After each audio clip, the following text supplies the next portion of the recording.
A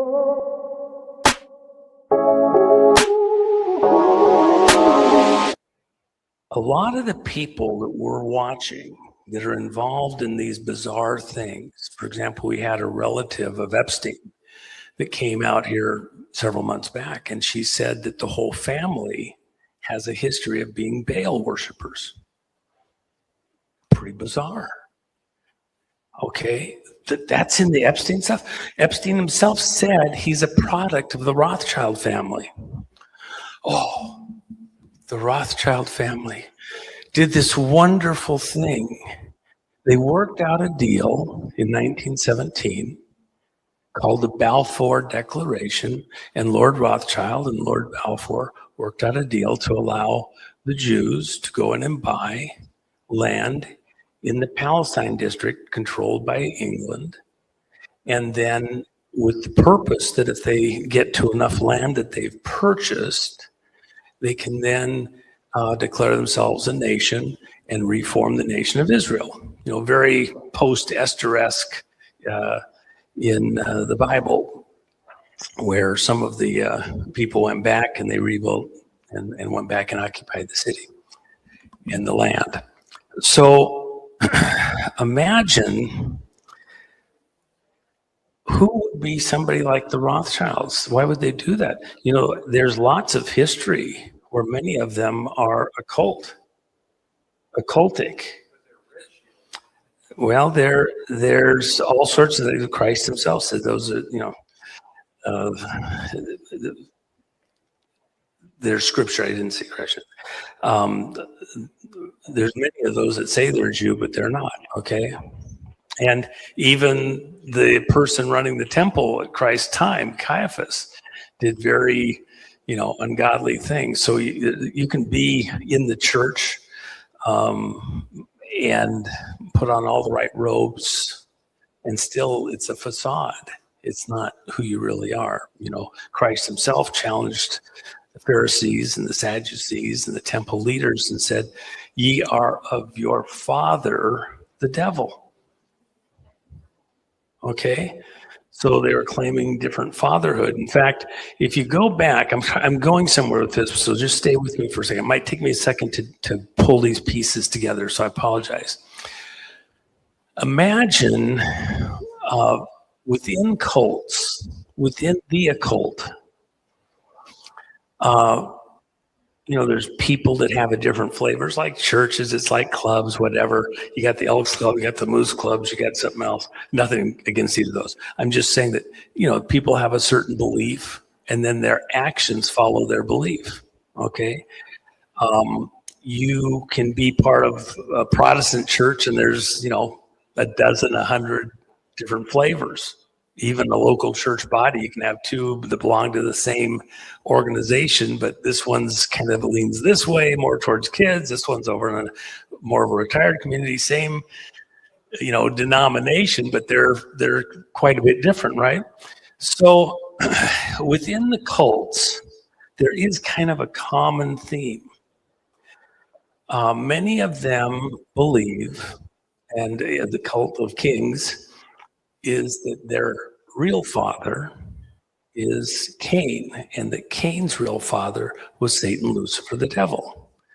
That Satan, Lucifer, the devil had got into the garden, beguiled Eve. It was sexual in nature, and then the child of that beguiling was Cain. And then Eve taught Adam the trick, and then she became pregnant by two different persons in the same birth cycle, that Adam and Cain were born twins. Now, we don't have to believe that, okay? You don't have to get hung up. I don't see that in the Bible. Oh, sacrilege, it's wrong. No, we're talking about cults that all of them have different personal beliefs on this and kind of got a certain flavor. You can go into churches, you can go into, you know, covens, and they all have a little different flavor of what they exactly believe. Well, no, You must be immersed. No sprinkling allowed. You must be immersed, full immersion if you're going to be baptized. That's the way it's done. It's in the Bible. Okay, well, but no sprinkling is just fine. It's better. And the gases and the vapors and everything else are different flavors. So in the cults, most of them have a core belief that Lucifer, this angel that was cast out of heaven, fell to earth. Christ said, I saw you fall to earth like lightning. Okay? And by the way, one other thing, wherever Tika went, one other thing I wanted to mention. When you talk about frequency, what's one of the features that the scriptures refer to the devil? A lot of times when people talk about somebody that's broken mentally, who's not working right, who's gone crazy or something like that, who doesn't make sense, they used to talk about them having their pipes are broken, their pipes are cracked.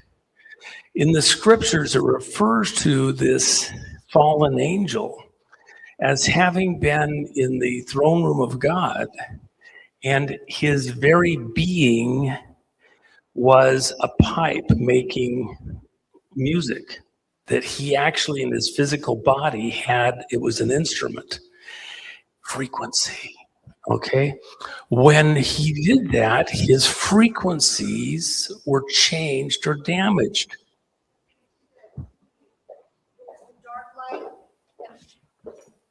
To that point, there's the dark light and the harmonic light. And in my training, what I've understood is most of the electromagnetic fields that we're using right now is the dark light, which is the same energy as fear, cancer. And that's where a lot That's why, Tika, you kind of sparked something for me. So I wanted to kind of go somewhere with this. And stay with me. It'll take a minute. I'm sorry. I'm trying to grab a bunch of stuff. I haven't, scripted anything out, but I'm just thinking of stuff that was shared.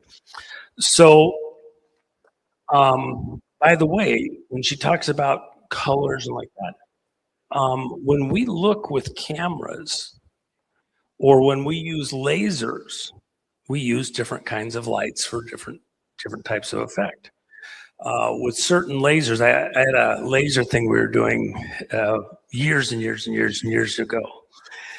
And the scientist that I was working with was very precise about the frequency of the light that we had to use. And it had to be within 2 angstrom. As soon as we deviated just the tiniest amount, it wouldn't do what we wanted it to do.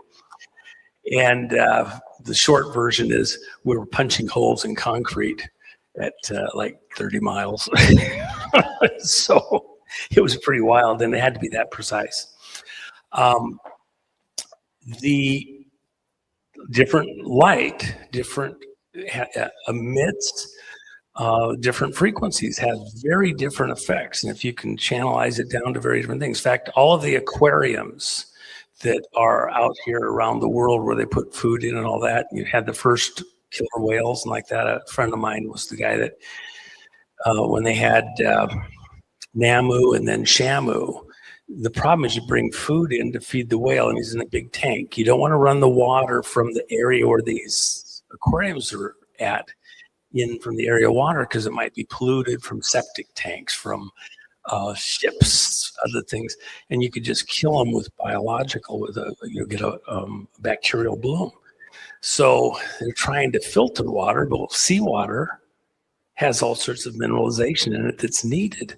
And so it's very hard to filter the seawater and keep it sterile enough, even with the food you bring in, because they're all eating raw, fish and like that could kill them. So what they did, Namu died, and it was ultimately a bacterial infection. And from being in this tank. So they stopped, because killer whales, there's not that many out there, and you didn't want to be killing them for research. And then they came up with a different way of doing it and had Shamu, the second one. And they put this huge bank in a room full of lights, and the lights emitted ultraviolet at 1160 angstrom. And that light sterilized the bacterials out of the water and the viral material out of the water without taking the mineralization out of the water. It was being sterilized by light, not by a filter. Okay. And we do the same thing with like the Legionnaire's disease. What was the cure for the Legionnaire's disease? It was in the air conditioning ducts. It was bacteria in viral material. And so what they do, they added a room after the air conditioner and around the radiators for the air conditioner systems and heat systems. Because, think of it, they're running moisture, they're running constant temperature. It's like a petri dish. Okay, you're growing all these biologicals in a petri dish. So they use light at 1160 angstrom to sterilize that air, keep the bacterial and biologicals from coming. And of course, light has a frequency, in this case, 1160 angstrom exactly. If you go too high, it doesn't have the same effect on the biologicals if you go too low. So now think about it. I'm going somewhere with this. I promise, okay? I'm going somewhere. So imagine, I'm just trying to get you got to get in the mind of your enemy. Who are we fighting here really? Okay, what are we fighting here really? It's the kids, it's society, it's technology, it's the hospitals off on the wrong track. It's the guys, doing 1,000 different things trying to control us. Well, what's the ultimate thing behind it? There's an evil entity behind this. That's where we come from a religious standpoint, good and evil, right? If you don't believe in evil, you think that it's all good. Well, I think that's a conversation. I think you're nuts. But so, but it's a conversation. So now we think about the garden. Adam and Eve are there. All the animals, all the plants, everything else. And there's an intruder in the garden. Well, in classical stuff, he sneaks in and he hides amongst the green leaves of the trees of the garden, camouflaged. And where's Adam? Remember, Eve was the one that was beguiled. Where in the world is Adam? Well, Adam's been around for a while. Classically, what the rabbis oftentimes will tell you is that there's a scripture that Noah's sin was as Adam's. What? Noah's sin was as Adam's? Yes, what he liked was the alcohol. He'd get drunk. And so the conjecture is, there's no scripture really backs this up except this one little teeny snippet that Adam would occasionally go have some of the fermented fruit and go on a trip or whatever, go to sleep. And he wasn't there. Where was he in the garden? It's a big garden. Where was he to protect Eve? See, Adam was older mentally.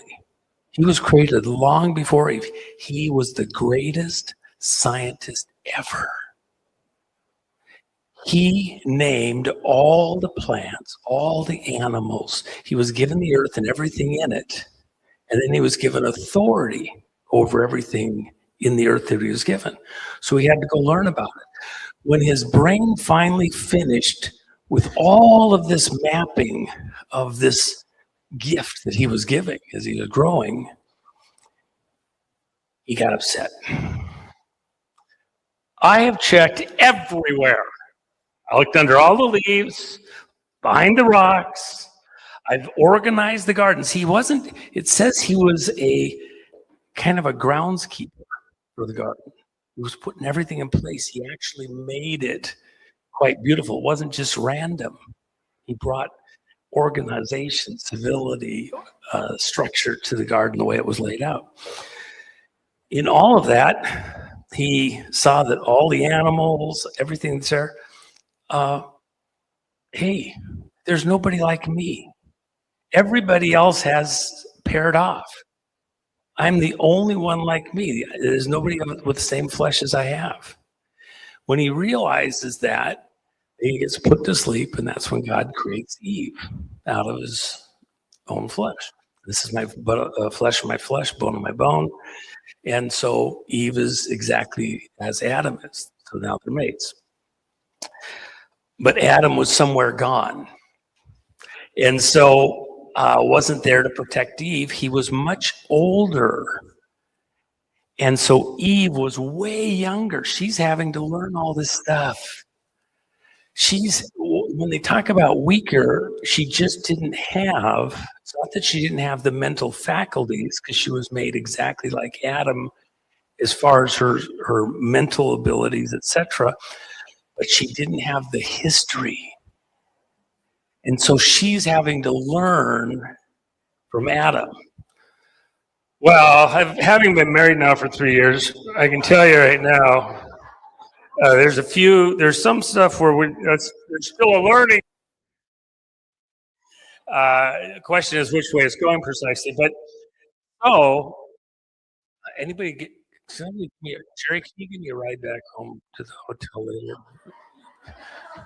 I might need that. I might be walking. Anyway, so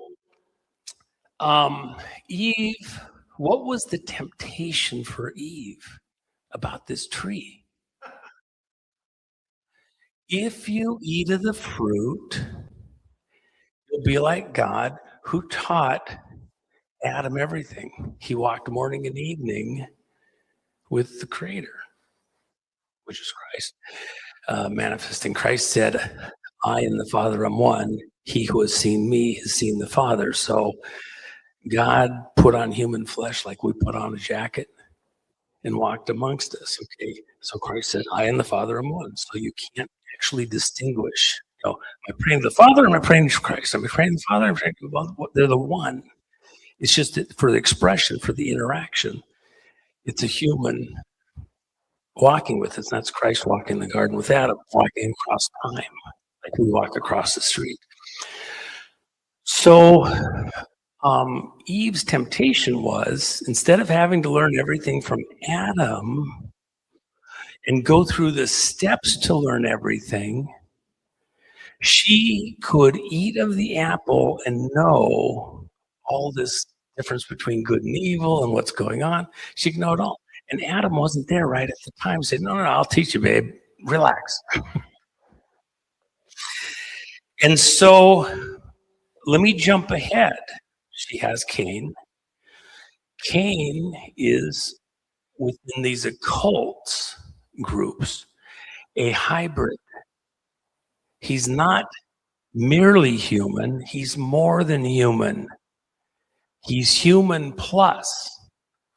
We might say, well, he's less than human. From their perspective, he's more than human because he has the DNA, or he has something in his being that is from his real father, okay? And if you look in the scriptures, by the way, there's nowhere where it attributes Cain to Adam. Doesn't list Cain as a child of Adam. So there's that. So Cain and Abel, half brothers, devil whispers in his ear, hey, if you get rid of Abel, you get everything. You and your seed. If you destroy Adam, see, where was Cain going after he killed Abel? By many of the counts, he's going to kill Adam next. And then the only way, and here's something, you guys have heard a lot of this wild stuff. One of the unique things amongst some of these families is that they intermarry within their own brothers and sisters and relatives, even the parents and like that. Why? Because they're mimicking something that they want to do, concentrating the DNA or something. And what is it? If Cain, after killing Abel, had been able to kill Adam, how would life go on the earth?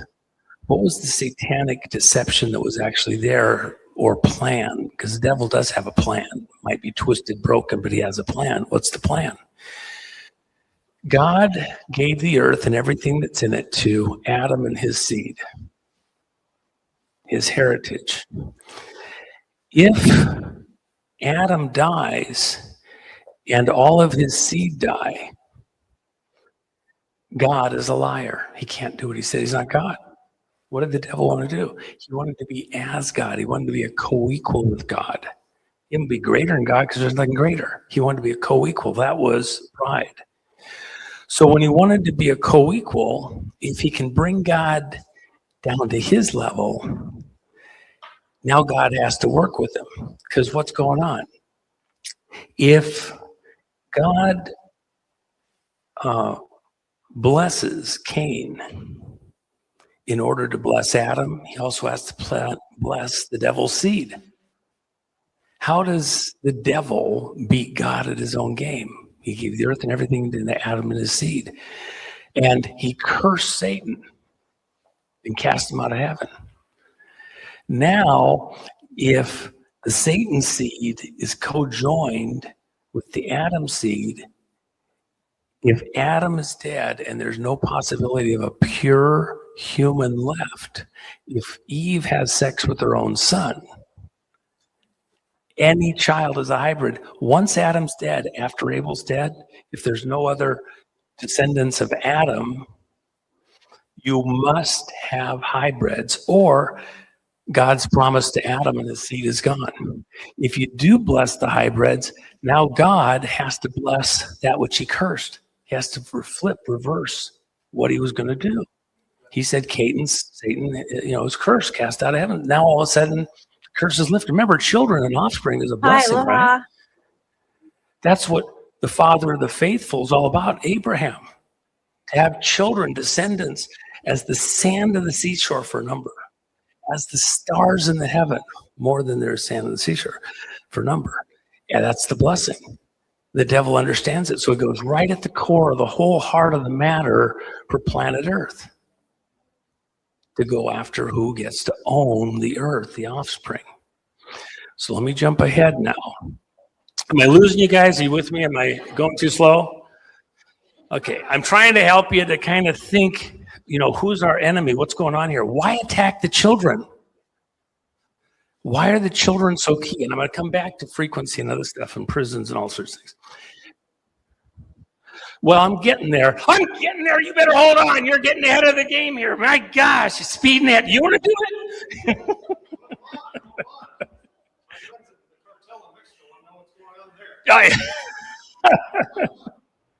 Yeah, we'll get to that in a second. I'll answer some questions if you guys want to stay after. But okay, so here's the deal. Let's skip forward for a second. Something interesting in our world today. I've talked about it even just the other day. We have World Heritage sites all over the planet, for humanity. We have to preserve these things. UN World Heritage sites for generations to come. We got to save them all. So one site that's a World Heritage site is uniquely at the highest altitude of all World Heritage sites. And there was a couple other ones. There was one in Switzerland they wanted to do, and it was higher than this one. And they said, no, we won't do it because it's too high of an altitude. You can do it at the base of the mountain, not at the top. At the top of Mount Hermon, there's a World Heritage site, about a little under 6,000 feet.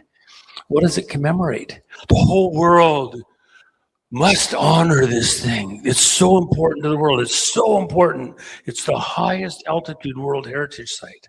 What happened? At the top of Mount Hermon, the legend is that 200 aliens to Earth landed and then came down from the top of the mountain. Landed from where? I saw you fall like lightning from heaven. Landed at the top of Mount Hermon, went down to the base of Mount Hermon, and there they built a city. Mount Hermon's on the border between Israel and Syria. Okay? At the base of Mount Hermon, they built a city. You know what the city's name is?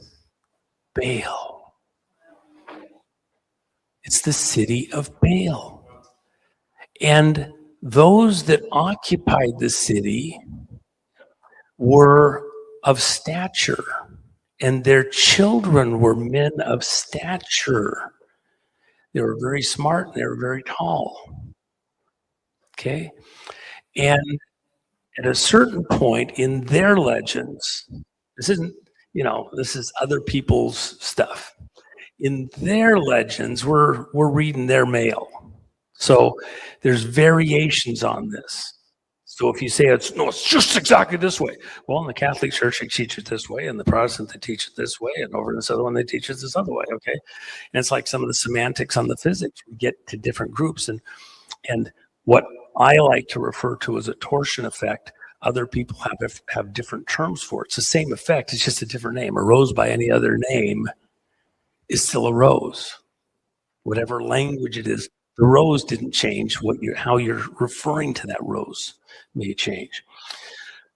So these 200 were all male in their legend and preferred the company of each other, so it would appear maybe gay. But they knew that they were going to die without any offspring because of whatever. So they made a pact, according to their legend. They made a pact, and the leader of their group said, we must essentially procreate with the humans. Some of the legends say it was with other animals also. So they may very well have had technology to allow them to do gene splicing and things like that, other things. But apparently they could have sex with, they chose for themselves of the women whoever they wished, and nobody could resist, okay? And had offspring. And the offspring were men of stature that were, giants. And they were men of renown. They had intellect. They were, in a very whatever society. The city of Baal at the base of Mount Hermon had gateways or doorways you could come through, and they were archways. And so we know that because one of them was preserved. Baal was destroyed by the humans at some point in time. And one of the archways was kept all down through the centuries until just a few years ago, when ISIS blew it up. But before ISIS blew up that doorway, it had been perfectly photographed and preserved, very high resolution photography in every angle, so it could be duplicated. And that archway, multiple archways now go on tour around the world. So we know kind of what the city was like. We know the layout, and it was a city that practiced child sacrifice. Okay, now we see in the scriptures in the Bible that the people coming into the promised land when they left Egypt, they were, told not to make their children to pass through the fire. That's a very church pulpit Sunday way of saying, don't roast your kids alive as a sacrifice. Like, I want that. Okay. I don't want those kind of sacrifices. God doesn't want that. But the practice was in place. So he had to specifically tell them, don't offer your kids as sacrifices. And specifically there in Baal, what were they practicing? Child sacrifice. If you brought a child to these aliens, they could sacrifice it. And by the way, within the scriptures, what do they do with the meat from the sacrifices brought to the temple for offerings? They eat it. The priests eat it. So it's a reasonable thing to assume, and there is writings that back this up, that apparently after the children were brought for sacrifice, these Baal priests would eat the children. Now jump forward into a different location in Israel. What was the whole thing on top of the hill about with Elijah? Elijah went up there, had this thing challenging the priests of Baal. And he said, if God's with you guys and you're supposed to be doing these sacrifices, because they're in the middle, by the way, he proclaimed a drought because the people were so far out of whack with God. And the drought came on there, and it's 3-year drought. They're out of water. Everything's just horrible. So they want him to stop the drought. They recognized that he had spiritual power. Way with God, he could get something done when he asked God to do something. He asked for a drought and got it. Now they want him to ask God not to have the drought. And so he challenges the priests of Baal. And he says, on their turf, they always like to be on the tops of the mountains. Frequency, there's some stuff there, but it's also because they were cast down out of heaven. Why do they want to be in the high places? When you go to cities and you look for demonic architecture of things that are going on, the demons like the highest place in the city. Okay, we battle not against flesh and blood, but against principalities and powers of darkness in high places. And there's physically high, which they like, but there's also politically high. There's also business high, science high. There's different states that they want to be in. So then, in this challenge, the priests of Baal build an altar, and they're going to just ask God to bring down lightning, take the sacrifice, and show that God likes them. And Elijah's going to do the same thing and see if he can get God to take his sacrifice. But it was on the top of the mountain. It was at the power point of the energy grid, if you will, for the demonic, where these guys had carefully put their altar at the top of the hill, and they're having people bring their children and sacrifice them to Baal, Moloch. In Israel? Yeah, they're totally mentally captured. Can you imagine how baked and twisted you would have to be as a society to allow that to happen? And then in a highly visible place where everybody can see what's going on. You can see the fire burning. Everybody in the town knows it. Well, I wouldn't take my kid up there. Well, you wouldn't get favor. You wouldn't necessarily get protection. And it's still a resonance coming from whatever was going on at Baal before the city of Baal was destroyed. Somebody else figured it out and destroyed it. But the practice is still going on there in the land. This is still in the same region. And so they go up on top of the thing. They're cutting themselves. They're making all the noise, the chants, the it's insane. It's like a rock concert on steroids, right? And it's screaming and everything else. And Elijah's laughing at them. Scream louder, cut louder. Is your God taking a potty break? Is he up yet? Where is he? I don't see him. Come on, let's go. God, it's getting late. Wait already. Finally, he's ready to go. He says, okay, let me do this. No. You can't go do your thing yet. You've probably got pyrotechnics hidden in your altar here. We're sure of that. You've done it because you're going to try and fool us that God actually is going to support you. Oh, so you think I have pyrotechnics? What do you think they had in their fire? Now, why were they so upset? Their fire hadn't gone if their pyrotechnics weren't working. I guarantee you they had a no failure policy on this. And so, Elijah, all right, let's go ahead and put some water on it. Water on it is a very precious commodity. They're in the middle of a drought. People are practically dying from the drought. So water's a big deal. They grab water, they douse the fire. Oh, is it, wet enough? Yeah, you sure? It does it 3 times. And they're at the top of the hill. Where's the water come from? Who go gets it? The priest of Baal. Okay, here's some more. Can you imagine? Because they want to be thorough. It's good water. I have a sip before I finally throw it on the thing. When Elijah prays, the whole thing is consumed literally with like a nuclear blast. People have looked at the rocks up there, say that the temperature has to have been almost nuclear somehow, for where they think it was.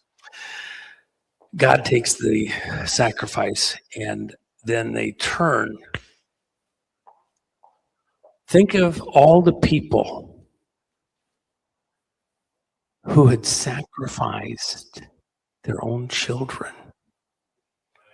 They were all up there, the priests of Baal who had received their children with great ceremony, formality, with all the sounds just right, the wailing, so you couldn't hear the children.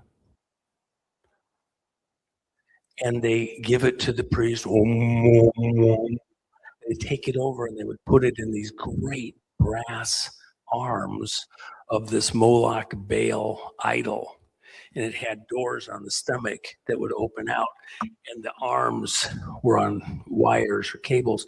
They placed the child in these red hot arms, and then it would roll into the belly of this Baal idol Moloch, shaped like a bull, red hot. And then they would close the doors. You would hear the child for a very brief period screaming, bodies to different things and fires. It's a horrid thing. But then realize also when it was done, if they were practicing the way that the Israelites were doing with the temple and all that, with their sacrifices, the priests were eating the bodies of these children after they were sacrificed. That was the practice. So when we think about this, the people saw this great spectacle. Unbelievable. I mean, imagine the pageantry, the drama, everybody going up, okay, this is the big day. He makes this challenge. It's all about ending the drought. Everybody shows up. Everybody is there. Good, bad, whatever side you're on, indifferent, I don't know, but it's going to be wild. Was there anything else to do that day in Jerusalem? No, everybody shows up. And when the lightning bolt comes down and takes Elijah's offering,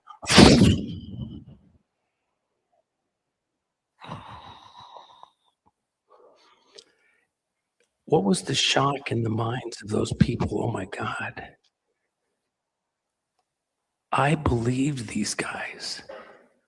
I thought I was getting favor with God. I was doing what God wanted. I was giving their own children for sacrifice. They were so upset that they turned on the priests of Baal and killed every one of them. Now, they walked over and killed. No. There was a fight like you can't believe, I'm sure.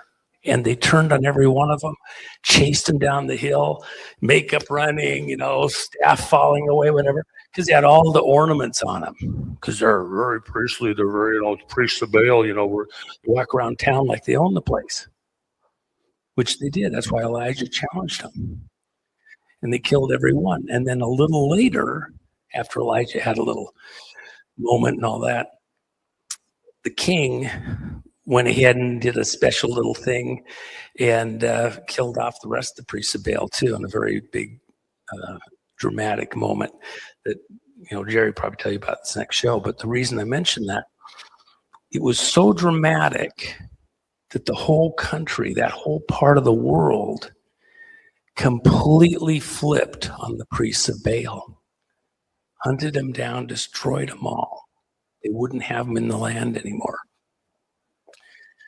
We're at that kind of a moment for us as a society. And one of the things that I wanted to stop and slow down, that's unique because you gave me the opportunity to bring this up, Tika. Imagine those priests of Baal. What were they like? What was our enemy like? Somehow you had a group of people came into the land. They displaced the previous people there who were doing child sacrifice also. They were the descendants of these giants, men of renown. So the whole land was corrupt. Pause for a second. Go back in time 500-600 years. What's the whole point of why the children of Israel, whose name was Jacob and God's name changed to Israel, third generation from Abraham, they went into the promised land and they displaced and killed all the monsters that were there, who were what? Giants. Because when the spies went in, I have a certain understanding affinity for the spies. I want to be on the good side guy of the spies, not the bad guy side. But they went into the land, and 12 of them went in, 10 of them came out. They all said, hey, it's a great place. It's the land of milk and honey. It's very fruitful. It's beautiful. It's got all sorts of everything we need. But 10 of them said, a little problem here. Excuse me, hold on. I don't know that we want to go in there. Why? Because the problem is there's giants in the land, and we were but grasshoppers in their sight. Og, the giant, his bed was 30 feet long. That's his bed. Goliath was only somewhere around 12 feet by most accounts. So if you're talking, there was bigger ones than, and by the way, when David went down and got 5 round stones out of the brook Kidron, and then went to go into battle with Goliath, why'd he get 5 stones? Back up in case I miss. No. He got 5 stones because Goliath had 4 brothers. And when he killed Goliath, they were coming for him. They were not going to back down. And in the way they do it, they call cousins, by another brother. It looks like Goliath had one actual brother, and then there were descendants of that brother, and so they call him brothers still. But he went and killed all of them. He didn't just kill one. He went after the whole tribe. Okay? And so go back for a second, though. Wait a second. The whole story of the promised land, where we all want to go, by the way, in this world, the story is that Abram, he lived in an area of the world that was very much into soothsaying, and they had every kind of divination that they practiced, and that people was very famous for that, and they could tell the future and all sorts of things.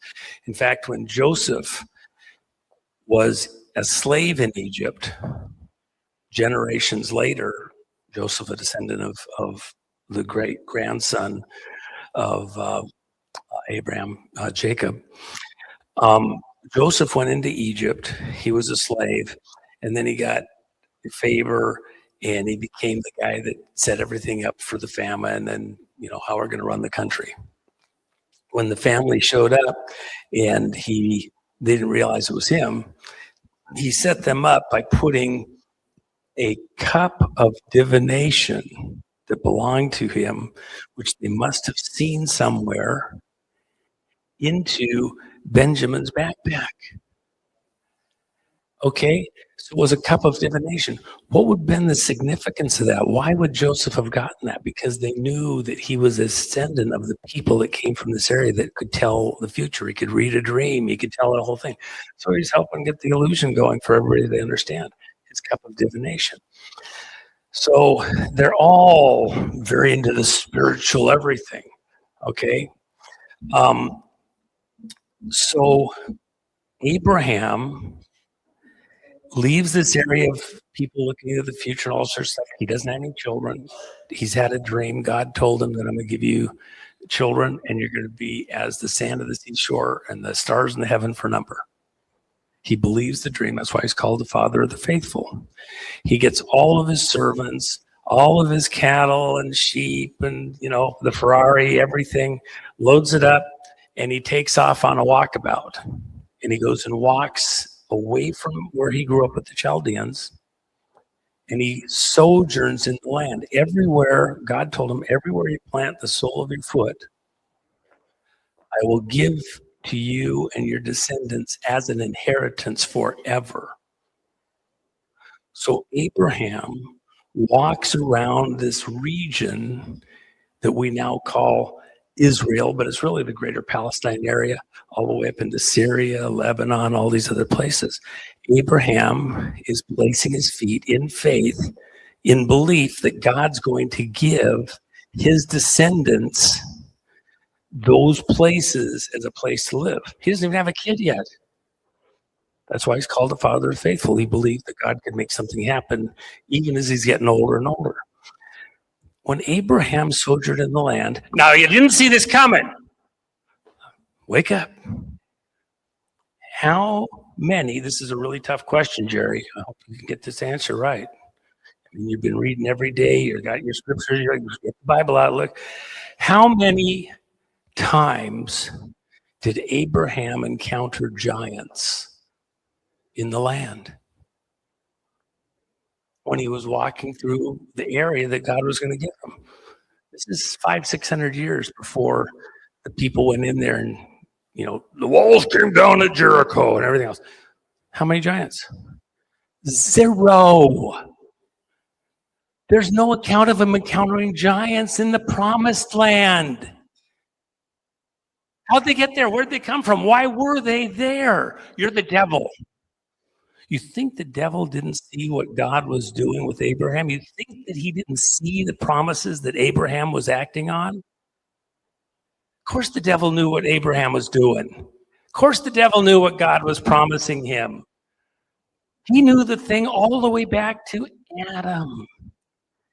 God promised Adam and his seed the earth and everything in it as an inheritance, the physical body and everything that creeps and crawls and moves upon the earth, to Adam and his seeds, his children, his great-grandchildren, his children a trillion generations away. The devil's still in the same fight. He's trying to corrupt the DNA with his own so that he can have a part in the blessing that was promised to Abraham, and God can't do it. That's why he had to kill Abel, go for Adam. The only way that we can produce this further is with Eve. And so Cain, the hybrid, would have to have sex with his mother. Now, as crazy as that sounds, do you know that the national city in America is built around that exact story and symbology? That's what the Washington Monument's all about. You're effed as a country. It's at the center of the city. It's the penis of Osiris in their stories. And what's the penis of Osiris all about? Osiris was a god. I'm going somewhere with this whole time. I'm trying to pull all these loose pieces together so you see the bigger picture when we come back to child trafficking. In the story, in the myth, there was a good brother and a bad brother, and they were both gods, godlike, okay? Think back to Mount Hermon, these gods that fell to earth. The good brother was, it's Osiris and Set. And I have so many things going through my mind, sometimes I lose track. My wife tells me something, and 2 seconds later, I just told you that. It's not Alzheimer's, it's because I have other things going on in my brain. Anyway, honest. So Set is the good brother and likes humans and takes care of them and does stuff and all this other stuff. Osiris is the most evil of the gods and does all sorts of horrors to humans. So the good brother, this is a flip. They like reversals. They like mirrors. They like things upside down, backwards. The good brother, in this case, in this Cain-Abel inversion, kills the bad brother, Osiris. And then because he's a god, he could come back. So what does he do? He chops his brother, Osiris, into 12 pieces or 14 pieces. And then to make sure they can't come together and he can be reborn somehow or come back together, he scatters the pieces across the whole earth. The problem is his mother, their mother, because they're twins. Twins. Cain and Abel. Twins. The mother, Isis, where have you heard that name? Finds out that Set has killed Osiris Well, he's the most evil of all the gods. Maybe the mom would actually be glad. No, she goes out and she's upset and she gathers all the parts and pieces. But she can only find 13. The 14th is missing, which is the penis. Supposedly by a fish. There's like 50 different variations of the story. So the mother, Isis, fashions a penis out of stone, a dildo, attaches it to his body. Then the mother, Eve, if the devil kills Adam, the mother has sex with the dead corpse of her son. These people were twisted, baked. It's evil. You can't make sense of it. The mother has sex with the son, with the penis, the stone that she's created, and supposedly becomes pregnant. By the way, in the satanic version of this, think about how the devil can see technology, see things growing out there. Imagine this. Is that the first explanation, the first description to a very technologically low thing, but they're putting something into history and time of artificial intelligence, silicon life form? You know what silicon material is made out of? It's made out of sand. You make glass out of sand, okay? The chips are made out of sand, silicon. That's why we talk about in the sci-fi movies. I have a huge collection. I love my sci-fi stuff. Silicon life forms and biological life forms. So here you have a picture of the merging of stone, silicon-based matter with DNA. Very interesting. You think about if these people fell to earth, what happened? There's a lot of stuff. One of the greatest science fiction writers that ever lived was also one of the most prolific biblical scholars that ever lived, and wrote 180 books on the Bible and the Mideast and everything else. And it was his conclusion, and by the way, it's mine too, that we're living in a great big huge junkyard across our solar system, that there was humanoid life here in this part of our solar system. Not human because it wasn't descendants of Adam, but there was some kind of humanoid version, and in the course of some war, catastrophe, whatever, that's where these 200 came from. They fell to earth. And by the way, if you don't think that the world leaders believe this, the people that are in power, this cult that's been running things, let me give you a couple examples. 2012 Olympics. Queen Mother is at, the Windsor Castle, whatever. Daniel Craig playing James Bond, which is very occultish. Oh my gosh, if you knew all the story there. Two-ball cane, James Bond. That was the secret signature when he was communicating with the Queen. That was John Dee, who was a magician and a spy. So that's the original James Bond. Daniel Craig comes over to Windsor Castle, waits for the Queen, escorts her out to the royal helicopter. She gets in the helicopter. They fly off. They do a tour of all the statuary and symbology across London. They get to the great big huge Olympic Stadium. All the lights are turned down. The helicopter flies over, flashing green and red lights. It's hovering. They're waiting for it to descend and land in the middle of the stadium and the Queen to get out. That's not what happened! All of a sudden, she jumps from the helicopter with Daniel Craig accompanying her. She falls to earth, mimicking the people that she believes she's a descendant of. All of the royals believe that they're descendants of Cain. They're the Cains of the earth. And by the way, Brian mentioned David Icke. I talked to David before he even knew his name publicly, decades and decades ago. I think it might have even helped him start down this track. They laugh at us because we don't see they're cloaked, they're camouflaged, like their father himself, Satan, Lucifer, the devil in the garden, where he hid amongst the green leaves of the garden. They're cloaked. The reptilians walking amongst us. They look human, but their DNA, as far as they're concerned, is shared, some tincture of it, with Cain himself, with their father, the devil. They believe that. Doesn't matter where you believe it. They believe it. So what happened to Satan, Lucifer, the devil after the beguilement in the garden? He was made to crawl amongst the dust of the earth. He was a reptilian, and he was cursed, cold-blooded. Okay, so now you have the reptilians walking among us. The aliens, are they here yet?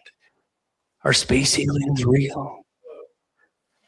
There you go. That's where they're getting a lot of this story. They're acting like, and by the way, there's stuff technology-wise like that. There's an interesting conversation there. So now let me start to bring this whole thing together for you. And I appreciate that you guys are very patient. You're a great crowd. And some of you have heard this before, but sometimes you got to hear it a couple times before it completely registers, okay? So now you have a group that have worked methodically over generations, over millennium, to get into positions of power. It's not different groups. They're the same families hidden.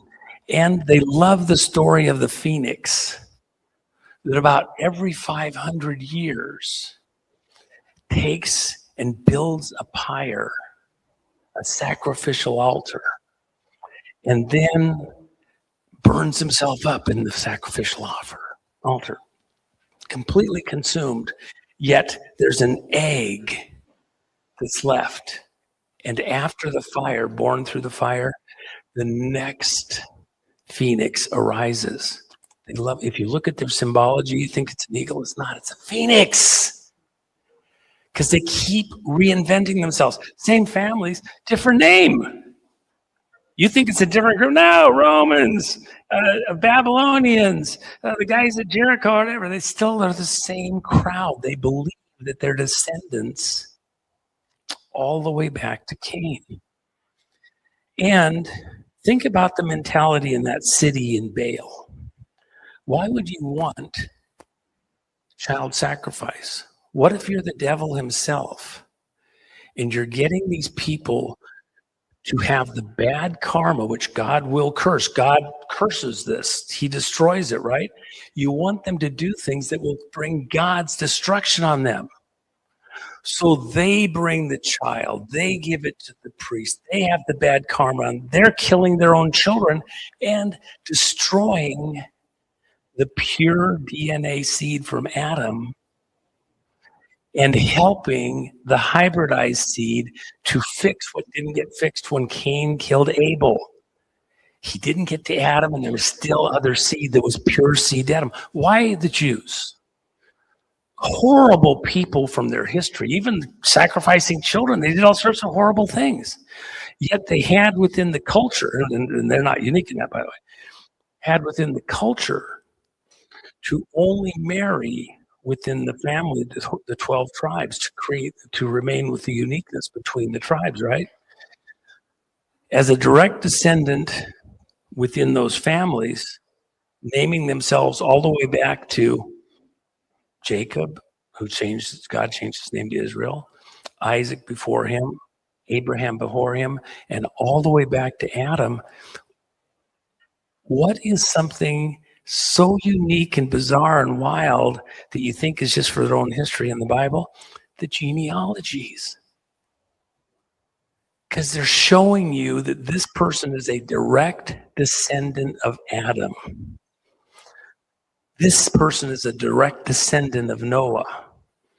This person is a direct descendant to David.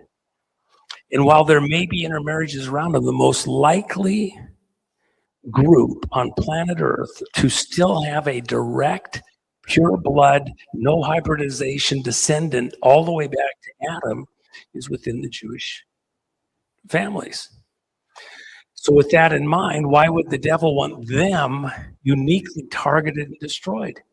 Because if he can kill all of humanity, what did the Church of Guidestones say? We only need 500 million people here on this planet. And at the time they were constructed, the number of people on the earth, what they were calling for is 500 million to survive. That just so happened to be 1/14 of the entire population of the world. 13 out of 14 people would have had to die. Okay, how many pieces of Osiris?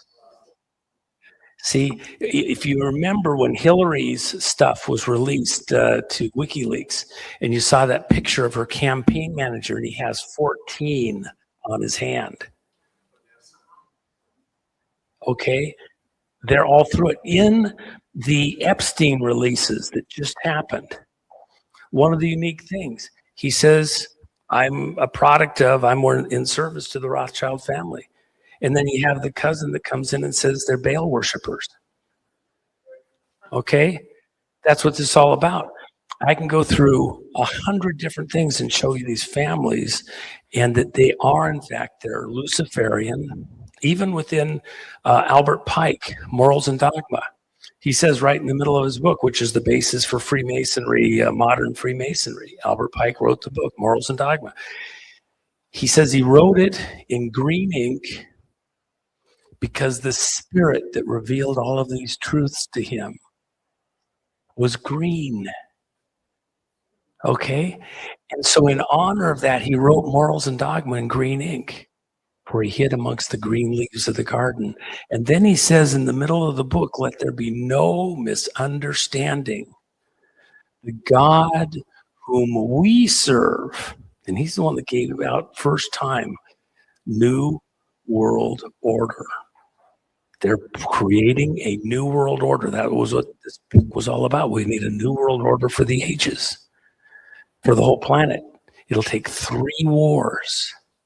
And the third one will be a religious war between the 3 Abrahamic religions. Get the brothers fighting.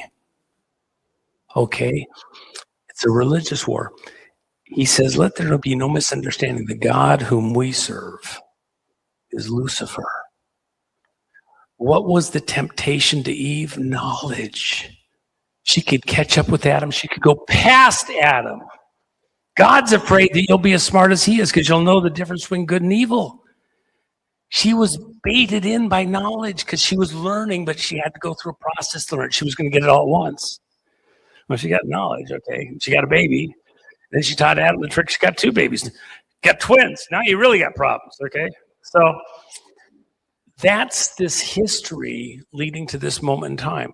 When we look at cultures where pedophilia is rampant, common, accepted, I think we have to think in terms that societally, many of these groups have intergenerationally been raised with certain ideas and beliefs that they then continue on. It seems relatively natural, and they want to be accepted even within their own groups for the stuff that they do, so they take it to different levels. And the pedophilia with children, the enslavement of children, the inculcation of getting them to think the same way, and then they pick and choose the ones that are the most adaptable, and the others are sacrificed. From a Baal position, the city of Baal, they wanted people, they would give them favor to bring their children and give them, they're giants. They could do stuff with the farming, the building, the assemblage, all sorts of things. They have advanced knowledge. If they fell to earth from space, they had advanced knowledge. In fact, part of the whole thing with the pyramids is that besides being power machines, actually, many of the structures were designed to preserve DNA. The whole embalming process wasn't to save the organs, the mind, the heart. That was all taken out of the body. They were preserved in a way that would preserve the DNA and the teeth. If you're an advanced space alien and you fell to Earth and you know where the technology will go, but you're on a planet where it isn't that advanced. And if you think of how a soul is brought into the body or out of the body, okay. Are you guys okay for another 5 minutes? Are going to go? Okay. You're very patient, and I know we have dinner coming like that. Oh, okay. Okay, I'll hurry. Boy, the pressure's on. I'm telling you, man. Okay.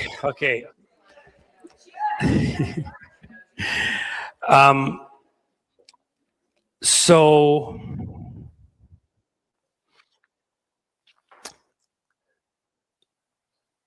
do you live in this physical being, or is this just an avatar of your consciousness? Where is your consciousness actually at right this second?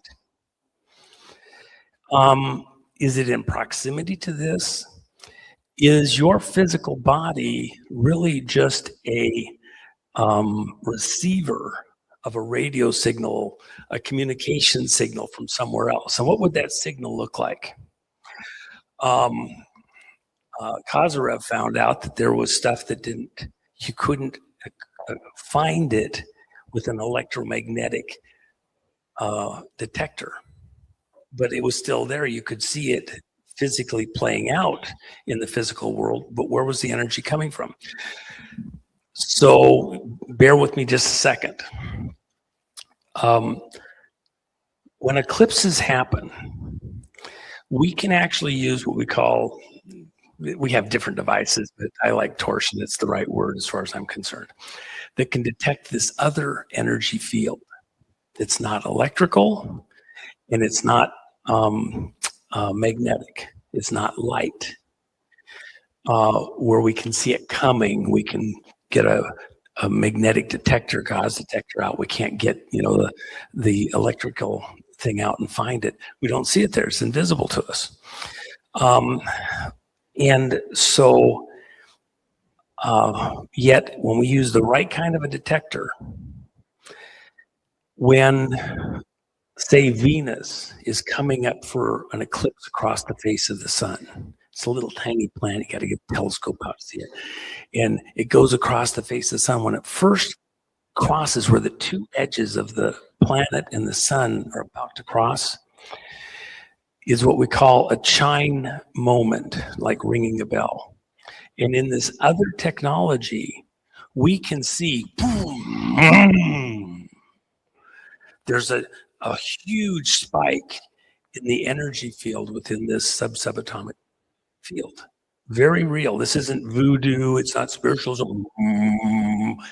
It's a physical, real effect. It's just that most of the instruments that the scientists use are optical, electrical, or magnetic, and they don't detect this field. But when you use torsion as your detector, a torsion detector, boom, it's just right there. And it's at the instant the two begin to cross paths. It's a torsion effect. As Venus crosses into, all the way eclipsing the sun from our perspective, as the last little piece of the planet starts to cross the edge of the sun, boom! Another chime moment, bigger. Then it settles down and it's going through. Think of throwing a rock in a stream, in a big splash, right? And that's kind of what's happened. It moves all the way across the sun. When it gets to the other side, there's another chime moment, boom! And you see the detector, oh my gosh, that thing's going off.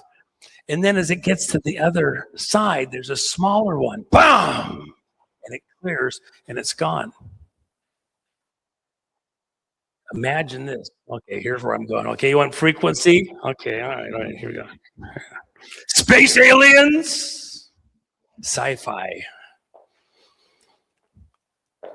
When you look at these occult groups, for example, up there in England, where they build caves And the caves are designed so that every 20 years, when Venus crosses the sun, the light comes straight in the cave. 19 and a half years. It comes straight in the cave. And it's so bright, even though it's dark outside in the pre-dawn, it's so precisely aligned. It's a polarized light coming in. It's like daylight inside a cave and you're 100 feet down the cave. Because it's perfectly aligned with Venus. We see other stuff with the pyramids perfectly aligned with other stars in a similar way. And it's just polarized light from that. And Venus is very bright in that specific situation. And why would that be important? Okay, here it comes. This is really big. Hollywood. Oh man, how's it go to there? Hollywood in the 1950s stopped everything.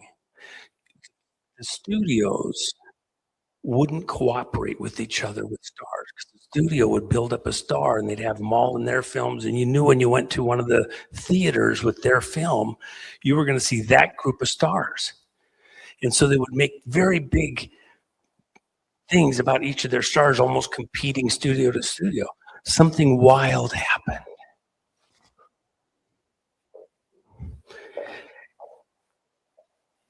Three studios got together and allowed their best actors to be in a movie together. And the movie was all about a very specific thing, about space aliens, Forbidden Planet, with Robbie the Robot, which I love. Making alcohol for the cook. Robbie the Robot. Yeah. So Forbidden Planet was a planet far, far away. And the scientist that was marooned there or left there with his, baby daughter or whatever, learning about that civilization that had been dead for eons. They had huge, massive computers. And when the race, according to the way the movie is written, the Krell, when the race was dying out, their technology, their understanding, think of it this way. What are our megalomaniacs, the Elons of the world, the Zuckerbergs, all the other ones, what are they trying to do? They're trying to figure out how to get immortality by downloading their consciousness into a machine. So God can't take them. They won't suffer eternal wrath. If they can download their consciousness into a machine, they bypass judgment. So what's going on? In Forbidden Planet, the race became so spectacularly advanced. And in the original, not just the movie, which kind of goes over a little bit, their consciousness is downloaded in the machine. I can tell you that Howard Hughes believed that, and by the way, it was Hughes Space Systems that sent all the drones to the moon before our astronauts landed, 30 of them, 36 it was. Land on the moon, map the surface of the moon. It's very interesting stuff. It's all in the public. This isn't voodoo science. And he believed that the moon was full of technology, computers. What did it say in Forbidden Planet? Computers as far as the eye could see, 20 miles deep, still computers. All this complex technology to store the consciousness of an entire race of beings who were dying out, going beyond physicality. Would some advanced race use something as cumbersome and difficult to get enough power out of, that has all sorts of limitations as electrons, to move power around to power the minds, their machines, these systems in a permanent situation? Or is there something beyond electromagnetic and light, the subatomic, okay? If you imagined a race that's 5,000 years advanced from us now, are they still transmitting power down the power line or even through a laser or whatever? Is there another technology that exists? within Forbidden Planet, where creatures are created by just the guy's thoughts going through the machine and materializing, what they believe, and part of the reason for doing their stuff at torsion moments is that their understanding, going back to the people who were their ancient fathers, which were these Baal worshipers, the giants, the ones that fell to earth, they landed here in this kind of a scenario because of some cosmic cataclysm in space. 200 in their lifeboat fell to earth, landed on the earth, and then no technology. How good is your technology if you don't have other computers to communicate with? Your cell phone doesn't mean anything without a transmitter, without a tower, whatever. They were highly advanced technological, and they lost all that. But they do know that there's a way that they could live, be born again in this world. What is it? Because if you don't actually live in the physical world, what if your consciousness is in like a safe or a vault, a location that's like the radio transmitter receiver at another spot, an avatar type scenario, and that it is tied very precisely to you and you only by your DNA. Your DNA is made up of crystalline material. And even the shape of it is shaped like, technically it works like a tuning fork. And so this tuning fork with 4 different materials in each side and a tail, like a tuning fork, and then done like a ladder, all these little tuning forks. Trillions of little tuning forks that are unique to every single person. I'm close to closing, but I want to get this out so that people will understand it and tie this all together. I had a person who, her thing of she was a spiritist type person that I came across. Somebody asked me to do something that was a very serious situation. And she needed a toothbrush, some hair, something with the DNA of the person that she was trying to find and find out what happened to them. And then she'd hold the hairbrush, the toothbrush, whatever had the DNA. And then she would receive and see in her mind, Dorothy Allison was her name, very famous, very, very famous. And she was no crackpot. I can tell you that the experiences I had with her were just unbelievable. Not that I had to agree with her, but it was incontestable that she was getting stuff. I would say that it was demonic, whatever, but at the end, I don't want to promote it. I'm just telling you it was a physical observation fact as far as I was concerned. What was she doing? If there's torsion, see, your heart actually puts out a torsion signal. We can read it too, okay? We have torsion detectors, can read that. She was putting it right here close to her heart, and she was amplifying it, making it resonate with her torsion signal. This other person's gone, but she's causing the DNA in there like a guitar string to resonate, and she could see what that person saw in their last moments in this world. And she would, and I can tell you, stunning. The last location on this particular thing that she had no knowledge of what I had done, what I had. No other person on planet Earth knew what I had. And she had several things that she said, it's this and this and this and this. This last thing on the list was a name, very unusual name. And we went out to this location, and I'd just been there the day before. There was nothing with that name on it. He says, no, it's like a neon light. It's so huge. You can't miss it. It's right there. The name of the killer is right there. Get out there, and overnight somebody put a campaign sign for a candidate up for office, all the bright colors and everything else. It's right on the front lawn at that location. It wasn't there 12 hours earlier. And it's 1 letter difference. And she says it's almost the name of the killer.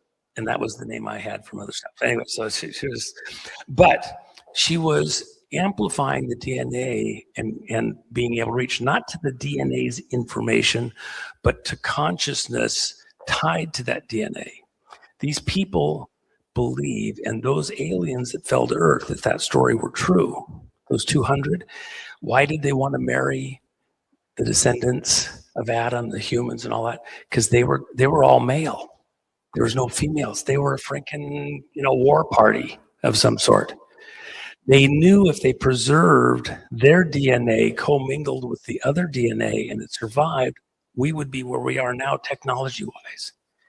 And someday they could be resurrected like Jurassic Park and brought back to life because their consciousness is still in that lockbox tied to a very precise frequency, DNA frequency for communication.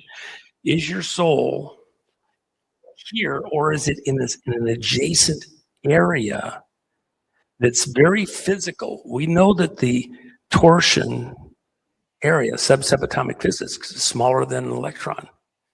Doesn't mean it's not real. It's just too small for our big clumsy machines to be able to grab and look at and everything else. Still very real. It's not voodoo. And if the consciousness is tied to that, that's the medium where your consciousness is recording. Think of, I had a friend, he's moving.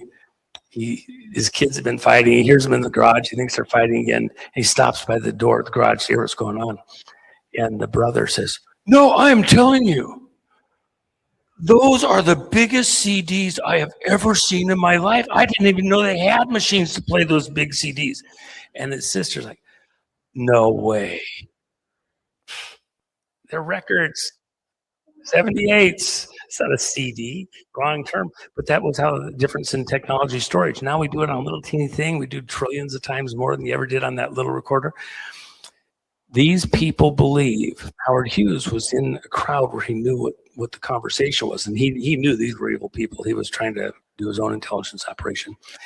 They believe that they stored their consciousness, some prior race, in huge banks of computers under the surface of the moon.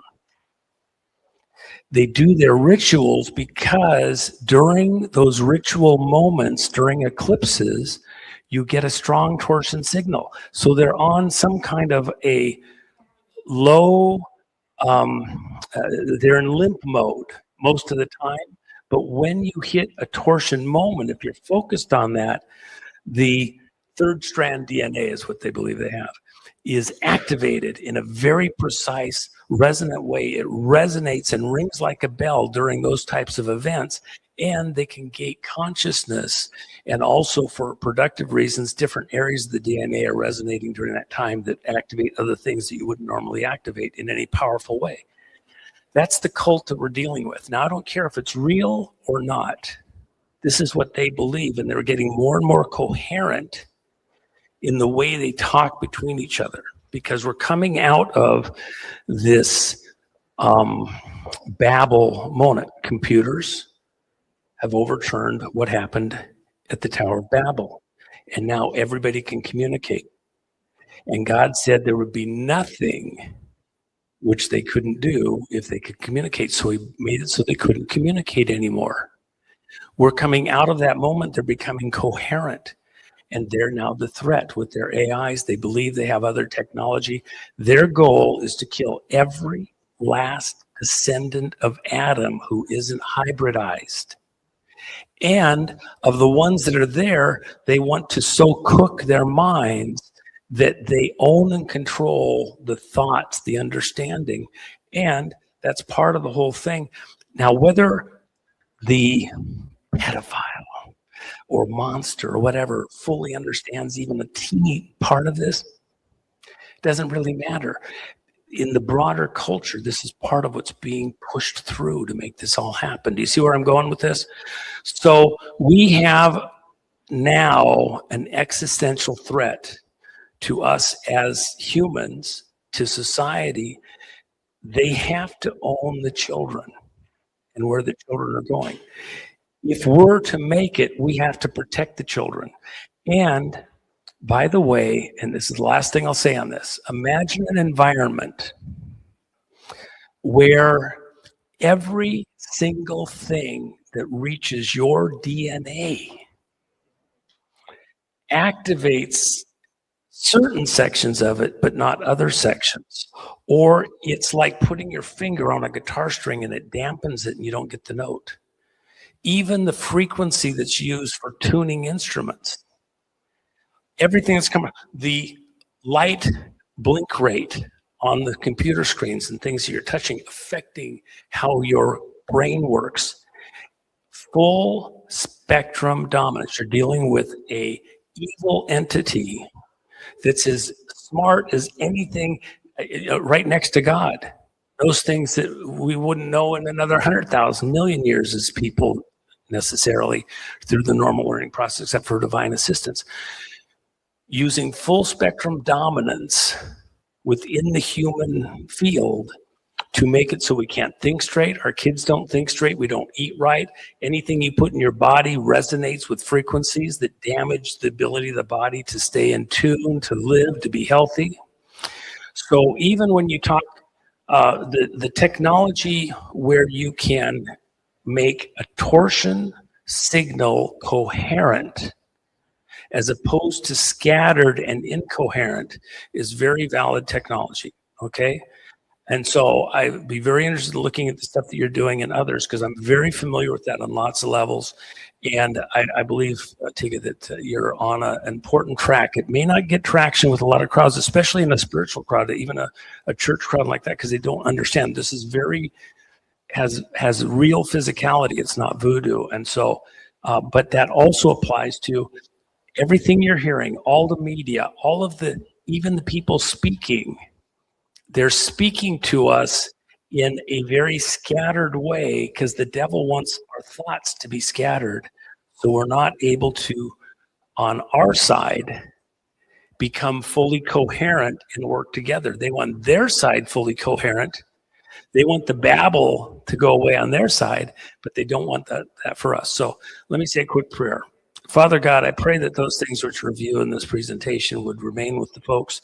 And if I've missed it somewhere, it wasn't relevant, didn't quite get it right, that fall away. I pray that you would allow us as a community to reach out within our community and be effective in bringing the world out of this horrid moment, the dangers that we're in, the devil himself trying to cause us to destroy ourselves.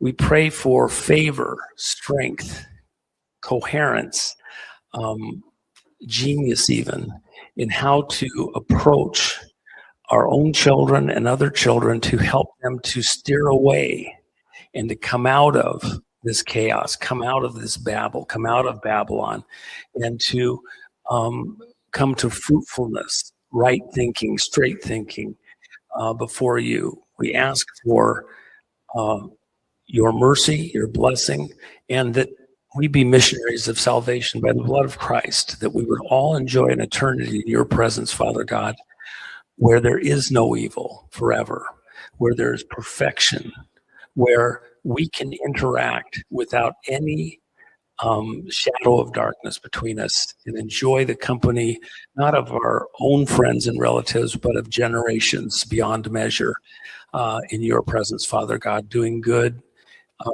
enjoying life, and building out this universe that you've given us to occupy. We thank you for this moment. Bless this to your use, the conversations yours here and beyond. I ask all this in Jesus' name. Amen. Well, and I need to be cautious. I'll be around. I'm glad to answer questions. I want to be courteous to the other speaker, and I apologize for going so long. Okay. Yes. I'm glad to answer questions, but it's up to you. Is Michelle on? No, we're going to do questions. Oh, Michelle, oh my gosh. Michelle, oh my gosh. You guys, hang on. I'm so sorry. You guys, we really, let's give a round of applause for Juan O'Savin. I mean, everybody can stand up. What's on my notes? I can't find my notes. I know. Where'd my notes go? He's winging it. So we just want to thank Juan because He's a genius and brilliant, and he could go on and on. We have other speakers, but let's do some questions. And Juan, you're going to be here tomorrow because we have and we're going to have time for him to really go for it. He's going to do a 3-day weekend at his room in the Comfort Inn. No, I'm kidding, but he's got so much. You can see this man's brain is just out there. Well, let me say this: the devil didn't want me here. Didn't want Jennifer here. They tried everything, stopped airplanes. There was a gremlin, green little ears on the wing of the airplane. The pilot comes back. He looks right at my seat, says, "Could you move over, sir?" I didn't realize I was that big. I'm blocking the window. He's looking at the wing. "Oh, I just want to make sure the de-icing worked." Okay, all right. Well, they just de-iced. I don't know. So he's halfway back, we're experiencing some problems and our flaps aren't working anymore. And it happened right at takeoff. And so we're going to have to land at Charlotte instead of Asheville because we need longer runway. And then, he thinks the mic's off. Could I borrow your rosary beads for a minute before we get... Oh, yeah, no problem. No, this happens all the time. All the rescue vehicles, fire trucks beside the runway, another plane coming in right beside us, looking at us. It's piece cake. No problem. Don't worry about it. By the way, one other thing I didn't say, George Bush Sr., he fell to earth 3 times, 70th birthday, 80th birthday, 90th birthday. What did he do? He jumped out of an airplane and parachuted to earth because they're mimicking their father. It's a religious ceremony for them. The Queen, the man who fell to earth, James Bowie, with the movie that all Hollywood want to make me do. Forbidden Planet. A planet far, far away. They all believe it's the moon. And then the studios work together because they're helping to promote the idea that they're going to be reborn, Jurassic Park. And then one other last thing. Charlton Heston. Soylent. The green plant, green man. Okay, it's the green energy revolution. It's the devil himself. He's laughing at us. He's right there in plain sight. Okay, take a couple questions. I'll get out of the way. Go ahead. President Trump has just this week been reiterating his emphasis on AI. Yes. And as you were alluding to, we all know, I assume, great dangers with AI. Yep. I want to be confident that President Trump is steering that in the right direction, but he has to have all the big tech players with him around the world. So, yeah. So the deal with AI is this. In reality, the devil's a liar. Okay? He's trying to convince all these people of stuff that is not actually technically true. You could create a machine that could have every last thing about you in it. It's still in the physical world. If your consciousness is elsewhere, your consciousness is elsewhere. It's still only that your body can be an avatar. You could tune a machine to be precise enough in that frequency, but and you would then be out of your box, your cage. There's a lot of stuff about the descriptions of hell that would seem to indicate that they're trapped there. If your DNA was destroyed, why do you do these sarcophaguses where you're preserving the DNA for thousands of years that are designed to preserve DNA? Because you're not going to be physically reborn in that body. Your DNA is being preserved in the teeth and other places by that process. And then it could be reanimated, joined again to be brought back to life. That doesn't make the computer sentient. Now, this week, there's been huge conversations. Has one of the big AI systems become conscious? The part you have to remember in all of that is the devil's a liar, and all of these priests of technology are actually also magicians. What was happening with Elijah with the priests of Baal? Why were they so upset and wanted to put water onto Elijah's offering? Because they had put pyrotechnics in theirs, and theirs didn't work, okay? They were going to do magic. They didn't mind. They were ready to do the test with Elijah because they knew that they had the best pyrotechnics in the world. And they could hide it better than anybody else. And we'll do a big trick. Okay. And the reason that God did what he did with Elijah's is because it was a lightning bolt so strong, it had nuclear like effect to fuse the sand at temperatures that you couldn't get in a normal wood burning fire, right? So with that in mind, even with a whole planet full of computers to store information, that still isn't somebody's soul. And then, by the way, one other quick thing that I think is important. So twins have almost identical DNA. Not exactly identical, but very, very nearly so. Twins often talk about being able to hear the other twins' thoughts, to remember something. All mothers during traumatic events, I remember hearing a mother whose son died in Vietnam, and she was talking about it. And she was doing something in the course of the day, and then all of a sudden she knew something was wrong, and she felt it. And she called her sister, something's wrong, and she only had the one boy. And she just knew something was wrong. And 3 days later, there's the guys at the door. Your son died. He died within that very couple of minutes that she felt that. How could she feel that across space? From an electromagnetic light side, normal physics, what connection using photons, electrons, could possibly have transmitted information? So it's a subatomic field. It's this other torsion field. In that field, we actually can measure it when we look at stars. We can look at where a star's at, and it has to do with rotational energy. And they're off, 500 light years out. So the star, where I see the light moves at 186,262 feet per second, miles per second. And it's so that light from that star at the speed of light, say it's 100 light years away, okay? If I look at that star with a torsion detector, I can't find it. If I calculate the direction of the star and where it would be physically right now, I find it at 64 times the speed of light, location ahead. It's not forever ahead, whatever, it's a very precise number. So all of a sudden, we're looking at a very physical effect, and we can see it with detectors. You just have to have the right kind of detector. It's not there where the light is, because that's from a long time ago. It's there because that's physically where it's at. And the energy in torsion travels 64 times the speed of light. So we know exactly where to look for it and exactly what the speed of a difference between that and speed of light is.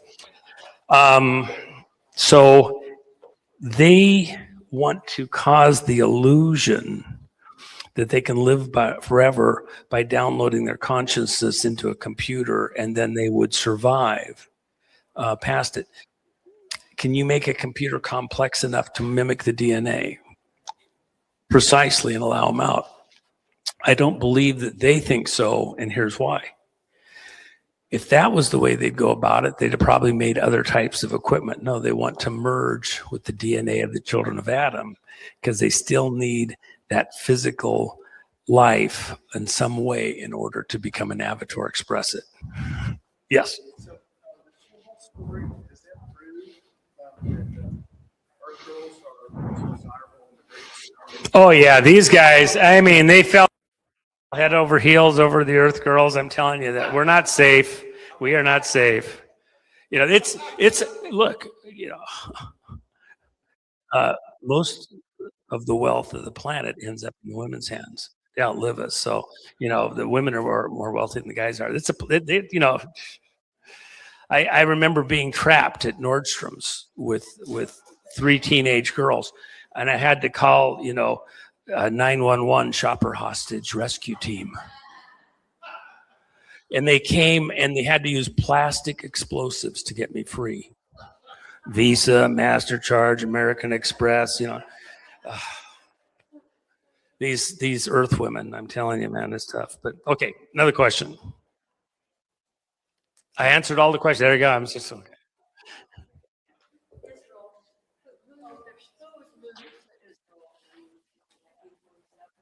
Well, see, Israel, one other quick thing. Yeah, she was asking about Israel, who moved to Israel in 47. It was actually 1917.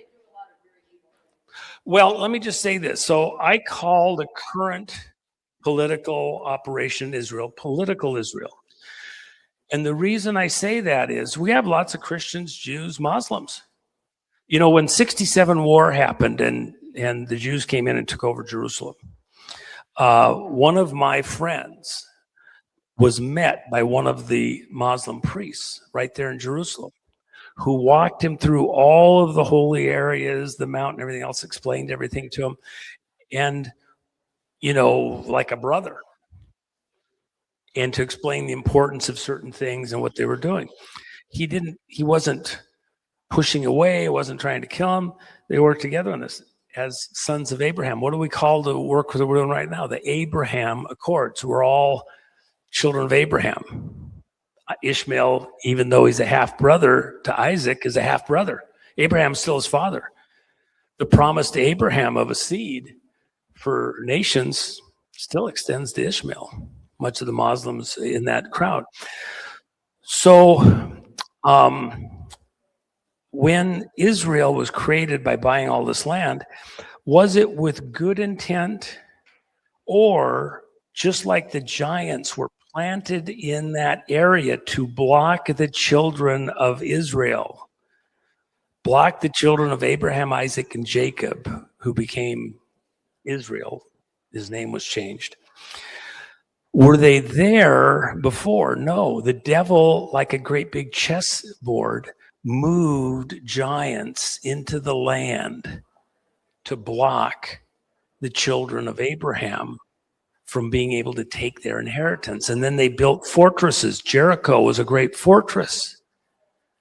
And by the way, when they look at Jericho, and Tika's not in the room right now, when they look at Jericho, the walls didn't fall over.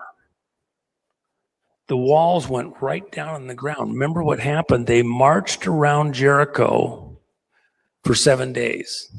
And on the seventh day, they marched around Jericho 7 times. And they were singing and doing the drums and frequency. They were making a great noise when they did this. Imagine, like a drummer. So if you've ever seen the big gong, where, you know, they come up and they hit the whoa, you know, what the thing. They don't do that. What they do is they tap the gong and get it resonating, get it moving. If you just go hit it like that, you'll break the gong because the energy goes through it, it'll crack it. So you have to get it moving a little bit, resonating, and then you can hit it hard, okay? So they were getting resonance into the ground in that area when they did the 7th time and had the big thing. What do you want to bet? There was some type of celestial event happening at exactly the same time that somehow bled torsion into that event. And it says the walls went straight down. They went down like the curtain fell. Pretty interesting. There's a lot of people done a lot of work on that. It's pretty interesting. Okay, another question. Okay, last question. This is the very last one. I'm done with questions because we're going to let Melissa have her spot. Okay, go ahead. Michelle have her spot. Go ahead. Yes.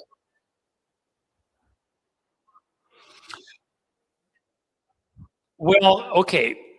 What's the tale of Gilgamesh? It's the second oldest tale that we've found in the stone writings on planet Earth. So the tale of Gilgamesh is that a god fell to earth, a god king, essentially the Mount Hermon story with the 200. And so then a bull of heaven fell to earth. By the way, every one of the Greek gods of the Parthenon is represented in New York around where the buildings were at 9/11. They have all their symbology. They were all witnesses. It was a spiritual event. They were doing a religious ceremony at 9/11, by the way, and in the heavens, the Golden Gate was right during that particular window. By the way, 9/11 is the date that many of us calculate. I think is beyond question. 9/11, 3 BC is the date that Christ's true birthday was on. So that's why they had to have the spectacle damaging that date. For example, the Bull of Wall Street in the Tale of Gilgamesh, a bull fell from heaven and then it's rampaging around the earth, right? Destroying everything, don't get in the way. Well, the Bull of Wall Street, nobody commissioned it publicly. There was no permits for it. It just one day shows up next to Wall Street right there. And it's such a beautiful piece of art. It's so expensive. It's, and it just shows up, and who's going to move it? It's too heavy. You don't have a permit. You don't know where to put it. They just left it there. And it later came out who was behind it. But what was the real deal? It was an occult thing. They needed the bull of heaven there, along with all the other gods arrayed around the buildings there in New York for the ceremony, to watch this birthing ceremony. And that's what it was, to gate in spirits, like a birthing canal. There at 9/11, to gate in the evil spirits, and then to show the evil spirits coming in the smoke with all sorts of magic pen to make it look like there was demons in the smoke and stuff like that, gating in. So that's the rest of the story there. So in this Tale of Gilgamesh, when the bull is rampaging, Gilgamesh, this god king, goes out to fight the bull. He can't quite defeat it by himself. So another adjacent god king from another area nearby joins him, and they tag team to take out this bull of heaven, and finally succeed.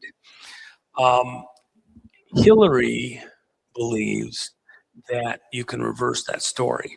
She's very into this whole thing because it also goes to the space aliens. What people talking about right now? What's in the WikiLeaks? Hillary's asking Podesta, is it time to play the alien card? Okay, it's all through this. I'm telling you, you're watching a fight. And then, by the way, so who are the guys fighting this? President Trump has said that he was invited to run for office. Who invited him? Was it Elon? Was it Zuckerberg? Was it, Hillary? Who invited him? He's also said 200 generals. We have about 800 generals and then flag officers, in our military at this time. There's been a faithful component that has been working. How do we get this back?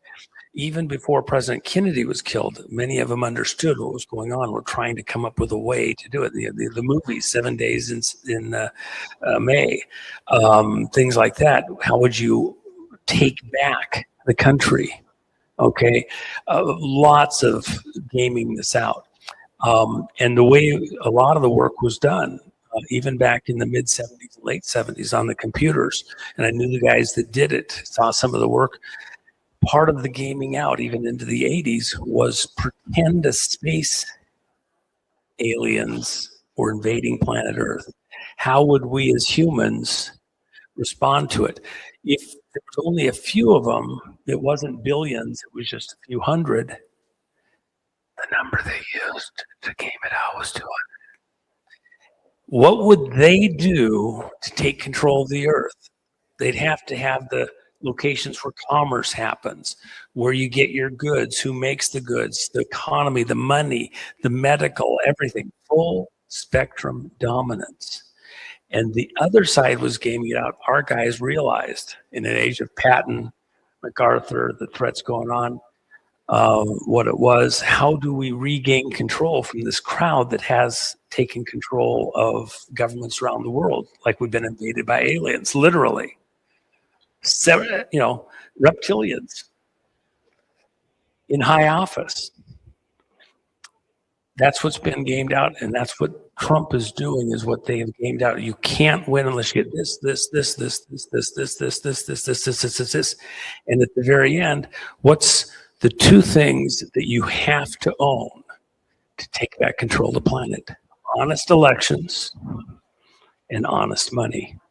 Okay? And it's a prayerful thing.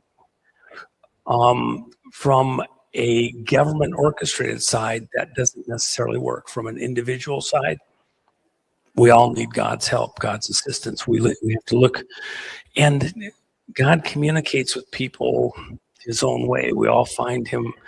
We may come to it, but at the end of the day, by the way, and this is why the blood of Christ is so important. In the New Testament, it says that the blood of Christ is able to cleanse from all sin. So think about this for a second. If the original sin was convoluting of the DNA, could you clean the DNA back up? Remember, it says related to the rapture, whenever you think it's going to happen, before, during, after the tribulation, it says that when Christ returns, we will all be changed in an instant. The dead in Christ rise first, and then the living. Not all know physical death, but all will be changed. If the DNA is corrupted and has this evil attachment to it, it's not that the DNA has changed. In fact, that's why they call it third strand DNA. If I take and touch a guitar string in different areas on the string, I make different notes and I make it express differently. If your DNA is being tampered with, it expresses and builds out differently. So it doesn't work quite right. And if everything in the world around you is making your DNA not resonate correctly, it dampens it weird. So now, if you're going to live in a perfect body, if you're going to be allowed into God's heaven, and by the way, let me just add this one thing. Resurrection was to the physical body. What did Thomas do when he met Christ? He put his hand in his side. He put his hand in the palm where the nails had gone through. Christ was every bit as real, and the resurrection of his body was his physical body, which was later caught up into heaven physically. So if we're going to be living in a resurrection period, it talks about the dead in Christ rise first. Well, that's a physical body out of the grave.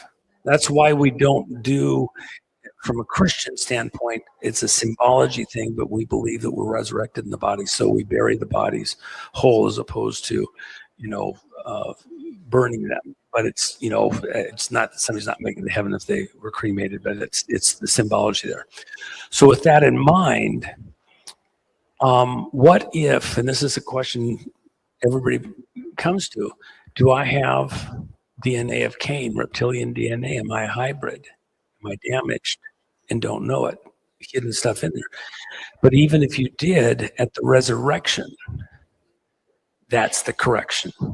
The resurrection is the correction.